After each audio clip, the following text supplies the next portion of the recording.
Thanks for tuning in to BQ Prime. We have a special guest today. He's an expert on global markets. He's managed billions of dollars of funds, and his views matter a lot. And let me welcome Mr. Krishna Memani. Krishna, welcome to the show. Thank you. Thank you, Murli. It's a pleasure to be here. It's been a while since I talked to you. Welcome back from retirement. Thank you. We all keep coming back from retirement.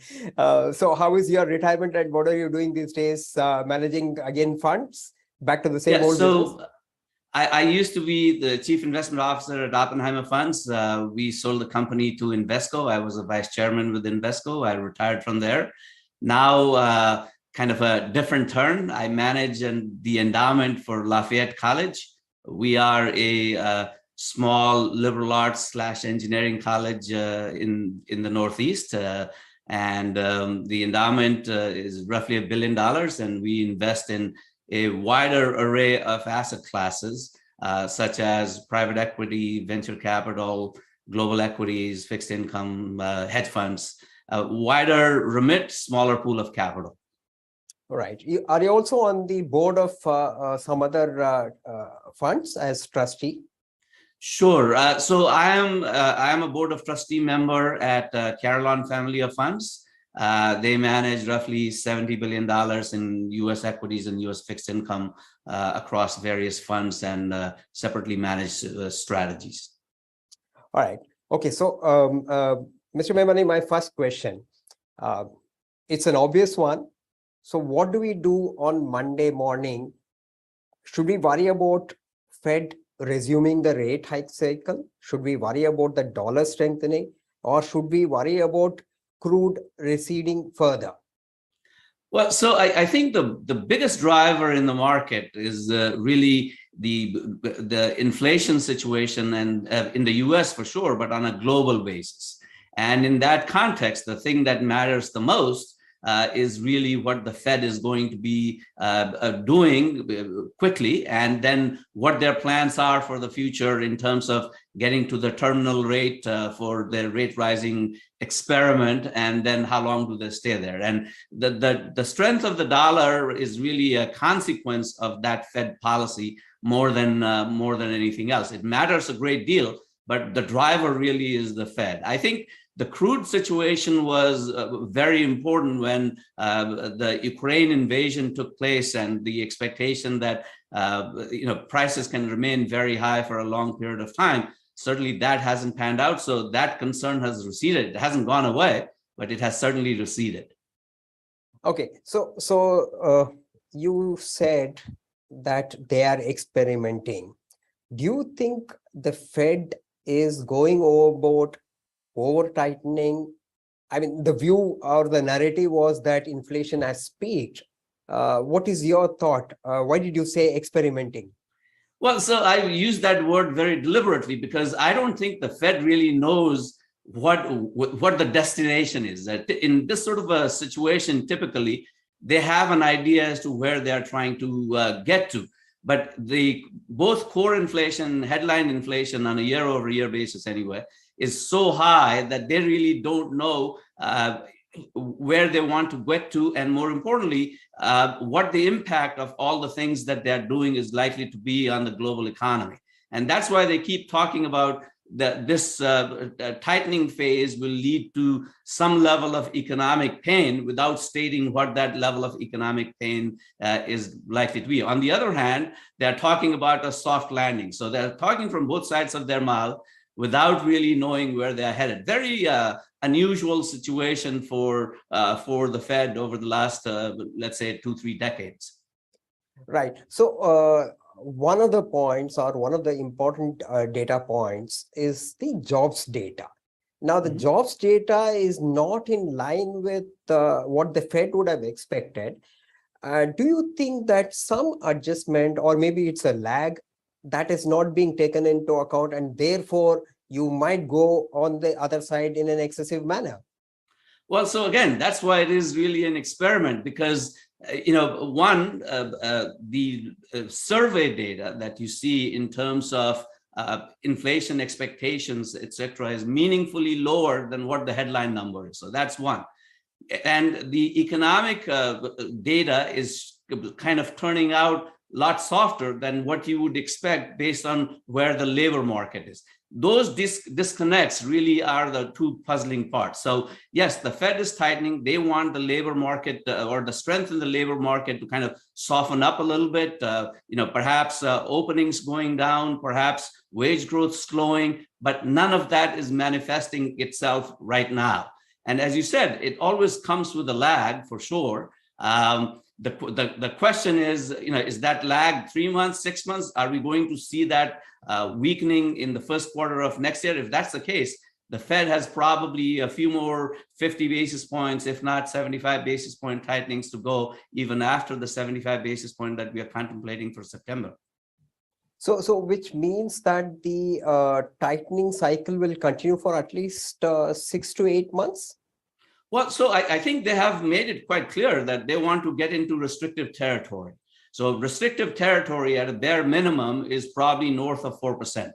And if things start softening by then, we should consider ourselves lucky, because the headline inflation is so out of whack relative to what their target of 2% requires them to be. So I think the lag effect of their tightening process should start showing its impact in certain parts of the economy. For example, in housing, you're already seeing that level of or seeing significant softening. Whether that is the case across broader manufacturing economy and consumption and things like that remains to be seen. So the point I'm trying to make is, yes, we need labor market softening. Whether that comes towards the end of the year, first quarter of the year, we don't really know right now, because it's just so the strength of the labor market is really unique. We have never had that sort of a situation in the US in a long while. Okay, so fine. So if that is a very key indicator, the other important indicator could come from the oil prices, the crude prices. What role will they play in softening inflation? Of course, for India, it's a different story. It's a great big deal for us when crude prices come down. I'll come to that a little later. But from a global perspective, from the Fed's perspective, if energy prices soften, what will happen and how will they look at? And is there a possibility of energy prices softening? Well, so I think if they continue down this path, the U.S. economy for sure, and given the strength of the dollar, the global economy as well as the U.S. economy should soften, and that should have a definite impact on crude prices. So the Fed in this go around is kind of moving the goalposts a little bit, because the two things that they're dealing with is, one, the actual headline inflation, because they believe it has impact on inflation expectations, and then core inflation. So they have multiple targets here. From a crude standpoint, energy prices have certainly helped headline inflation. So we had, a relatively flat 2-month period of headline inflation, but the core inflation, which is what they were truly focused on from a longer term perspective, continues to show a little bit of strength. So yes, we will see softening of crude prices. That will certainly help. At least it'll help sentiment in the US. It'll help headline CPI, but it is not going to help the core inflation. And that is a longer term problem. The broadening of the core inflation probably scares the Fed far more than energy prices. They could have lived through that, but the core part is very worrying. Right. Okay. So let me now shift focus. We know about UK. We know what's happening in Europe. We know what's happening in Ukraine. We know what OPEC is doing. But what about China? China is going to look the other way. Growth is not really picking up there. Will that contribute to a bigger slowdown in the economy rather than Fed itself hiking the rates? Well, so that's a very good point. That is, if there is one driver that we are not really contemplating too much, because everyone is focused on the Fed, is the slowdown that we see in China. And China is slowing down very rapidly, and exports have kind of helped them tremendously, despite the softening in their real estate market and trade creation and things like that, the typical drivers of Chinese growth. The fact that the US economy is growing and the global economy at places is growing, and they have been able to export a lot of those things, that has certainly helped. But the trend in China is extraordinarily negative, and their COVID policies are really not softening. So that's puts a cap sort of on Chinese domestic consumption. So that situation is a very meaningful driver. Estimating what the impact of that would be on crude prices and things like that is a little tough to do, but your point is a good one. The direction from that driver for crude prices and commodity prices in general is lower, meaningfully lower rather than higher. Right. So part of the problem is also supply side. We have shortage of food world over. We have shortage of fuel, transportation, bottlenecks are there. Now, aren't these transitory? Aren't this something which the Fed and central bank should factor in, and instead of aggressively going and tightening? That's a very very fair point. That is, one of the criticisms of the Fed has been the fact that the global economy got itself a COVID supply shock. And you are tightening in terms of in the face of that supply shock when you have really no control over the supply disruption.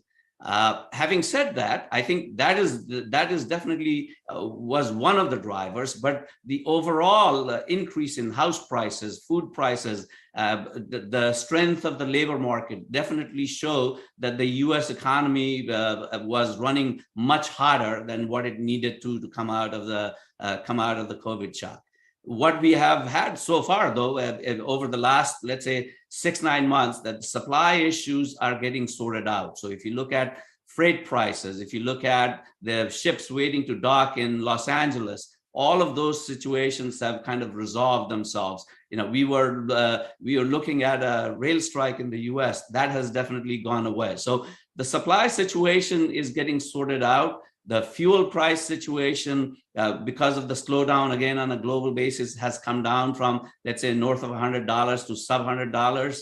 That is coming down. But the challenge for the Fed is core inflation, and is in particular housing related rents and things like that are a significant contributor to core inflation remain very, very high. The last print was for on a month over month basis for 0.6%. That is a number that the Fed cannot live with for very comfortably, when their target overall year over year inflation for core is roughly 2%. Absolutely. Okay, so then that draws me to the next question. What should the equity strategy be? Should one be cautious and not too bearish, given the fact that Fed can be volatile? There could be different set of data points coming, or should one keep playing contrarian, as some funds do when they look at India? They think that we are a contrarian story. They keep coming here. So what should be the equity strategy in the developed markets, in EMs and India? Well, so I think the equity strategy for global equity investors, both US and Europe, in the context of what the Fed is looking to do, looking for a significant breakout in equities is just not the case. So for equities to have a significant move up, we basically have to have the Fed being done, and they are nowhere close to being done. So I think this is effectively a trader's market for now.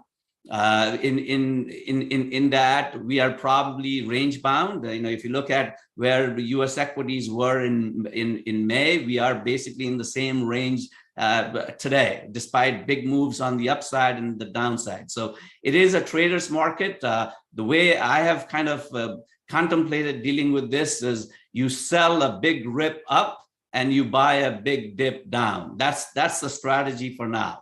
As far as India is concerned, I think the case to be made for India from a longer term perspective for institutional investors globally is meaningfully better than it has been in a long time. So if you take a long perspective and are looking to allocate capital, I think much the way we were looking at China as a source of significant returns, I think that situation has transitioned to India. So you may see, even if the market environment remains relatively challenging, you may see significant India-based allocation, so separate allocation to India being made and maintained and funded, even if the period gets very challenging. Because what we are looking at as global institutional investors is the opportunity that exists in India. It's the only country in the world that has the potential of generating 5, 6, 7, 8 type returns. In the current environment, developed markets are shot, and the other opportunity that existed, China is pretty much shot as well. Okay, so if you're looking at opportunities in India, how much weight would you allocate, say incrementally? Will you increase it by 2%? Will you increase it by 3% if you are allocating among EMs and developed markets? So, overall EM allocation in a benchmark like ACWI, the Morgan Stanley All World Index, is relatively modest, and China has a significant allocation already. And given the valuations in China, you can't really ignore that. So when you are thinking in terms of allocation to India, you really have to think more in terms of that allocation has less to do with the size of India in the benchmark, and it has more to do with alpha opportunity that exists through the Indian markets, because hopefully over the next 10 years, Indian markets will do meaningfully better than other emerging markets. So I would say, for it to have any impact on the portfolio, at least 3, 4, 5% allocation into India would be at least the minimum one ought to contemplate. Do the funds that you advise and manage, do they look at India as well? So right now, we don't have a separate Indian allocation. What we do have is an allocation into an Asian small cap, mid cap growth manager. Effectively, if you're going to these markets, you're going to these markets for growth. It hasn't been very pleasant this past year. However, from a longer term perspective, we expect that to be a big driver of returns. A significant portion of that allocation is invested in growth equities in India. At some point, we may actually contemplate coming up with a separate allocation. We haven't done that just yet, but we are definitely thinking about that. Right. Two sectors in opposite direction as far as India is concerned. The banking sector is leading the rally, which we are witnessing now. Tech sector is pulling down. Every research house after research house is downgrading tech stocks like TCS, Infosys, etc. And the same set of research houses are upgrading all the banking stocks led by the SBIs and the ICICIs. So we are seeing this kind of a polarity. What's your take on this?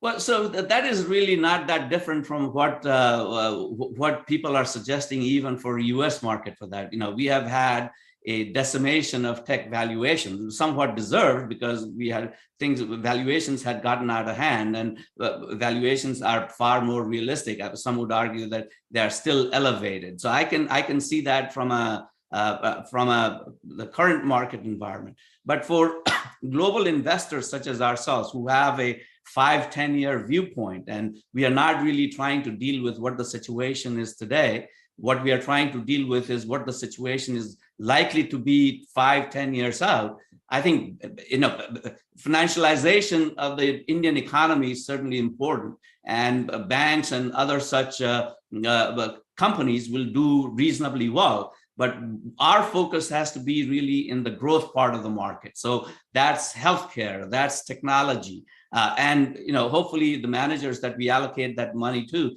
are mindful of valuations. But if you're going to places like India and emerging markets as a separate allocation, that has to be your focus, and that's what we are contemplating. Great. That brings me back to the macro big picture question as far as India is concerned. The strengthening dollar, that's It can be a blessing in disguise for the exporters, but it could also pose challenges for the central bank in terms of managing currencies, the reserves. Should they let the currency fall? How do they manage? These challenges will be there at least for the 6 to 8 months, or as long as Fed keeps tightening. So, the Fed is certainly not making the job of any emerging market central bank easier. And unfortunately, at the moment, they don't give a damn because they have a problem of their own to deal with. And that's what they're singularly focused on. So I think, as you said, the environment for the rupee and the environment for central bank policy in India will remain challenging. But they have done a pretty good job of managing through all of this. And the fact, if the currency depreciation certainly helped or hurts the inflationary situation in India, but I think given the relative stability of after a significant appreciation of crude prices, the impact is manageable. And I think my hope is, and I think given the track record that they have demonstrated, the RBI has done a very decent job of kind of being at the right place, not managing inflation, but at the same time managing the future of growth in India. They've done a very good job. Right.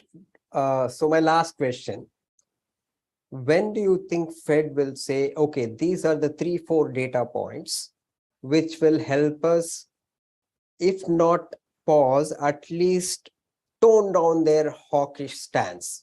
Which are the 3-4 key data points that one should watch out for?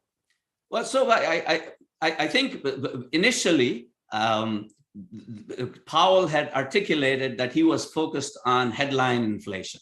And the reason for that was headline inflation drives inflation expectations. But I think we have dealt with that challenge. Inflation, if you look at survey data, inflation expectations have come back down meaningfully. They are re-anchored at relatively low levels, as was the case before the pandemic. So I think that's really not a driver anymore. So what the driver is really the strength of the labor market, unemployment rate, open jobs that exist today, participation rate, wage growth. That's the one set of labor data metrics that are very critical for the Fed. On the other hand, core inflation and the slowing of the housing component of that, I think those are really the two sets of data that we ought to focus on. That'll tell you when the Fed is going to stop. From what I can tell, it's probably not happening this year. It probably happens sometime in first quarter of next year. The other question to kind of be mindful of is it's not just about what the terminal rate is for the Fed. It's really as much about how long they plan to stay at that high rate in 2023. And if there isn't any uncertainty with respect to the Fed's path, I think that part is far more uncertain than where they are headed in terms of terminal rate. Right. So it's the path and not just the point that we need to be worried about. Krishna Memani, thank you so much for joining us and enlightening our viewers with your expert views. Thanks again. Thank you. And good talking to you, and good luck with your new ventures.